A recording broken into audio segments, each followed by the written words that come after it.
We're going to talk about two juicy topics: seed oils and food allergies. When I go to these restaurants, I present to the server a allergy card for these vegetable oils. It's called my seed oil allergy card. And all you need to do is show this card to your server, and they'll see the healthier swaps at the bottom there. You make that swap, you keep your cells healthy, you're able to eat out and eat healthy. Real quick, did anybody else notice that when they said eat out and eat healthy, that was the moment in the video where the wine was being poured? Yet it's seed oils that are the toxins? Okay. Secondly, I really want to know what would happen if he actually presented that at a restaurant, especially if it was a nice restaurant. Do you think they'd politely say, "I'm sorry, sir, we can't accommodate you"? Or do you think they'd bring him a glass of ice water and a pile of dry kale? Or there's option 3, and because he thinks the sun shines out of his ass and he had the actual audacity to make a ridiculous card like that and then give it to someone at a restaurant, that they'd actually try to accommodate him. I'd love your thoughts, but that's not the point of this video. Now, these are just my thoughts, but I think telling people to put foods that they have an irrational fear of or are avoiding due to some specific dietary dogma, or foods that they just don't like, on a card that says allergy is a very bad idea. Now, most of you know this. These are the top 8 food allergens, sesame being at number 9.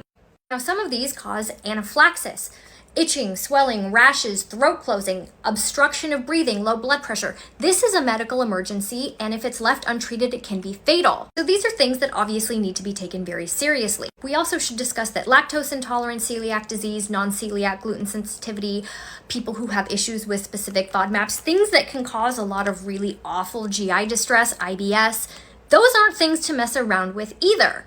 What's my point? The things that I just mentioned need to be taken seriously. Now, this is not an allergy. If someone cooked Keto Cool Guy's food in canola oil instead of avocado oil, is he going to break out in hives? Is he going to swell? Is he going to need to go to the emergency room? Is he even going to notice? Probably not. This isn't an allergy. This is a personal preference, and it's disingenuous and deceitful to put something like this under the guise of an allergy. Now, there are individuals who go to restaurants with actual allergies and ask for modifications on their dishes so that their food does not unalive them. Now, if people start flooding food establishments with crap like this, it could potentially undermine the ability for people who really need modifications due to their health to actually get them. It's a boy cried allergy situation. If everybody claims they have an issue, obviously a restaurant can't accommodate everybody. Who's telling the truth? Who's not telling the truth? And if this happens too much, I would imagine over time a restaurant would just stop accommodating anybody. Aside from the fact that actually making an allergen card filled with things that won't actually harm you and then having the audacity to present it to someone at a restaurant totally makes you a super douche. These take attention and concern away from people who have foods that they actually have to avoid to maintain and preserve their health. So just don't do it. Don't even think about it. No. Goodbye.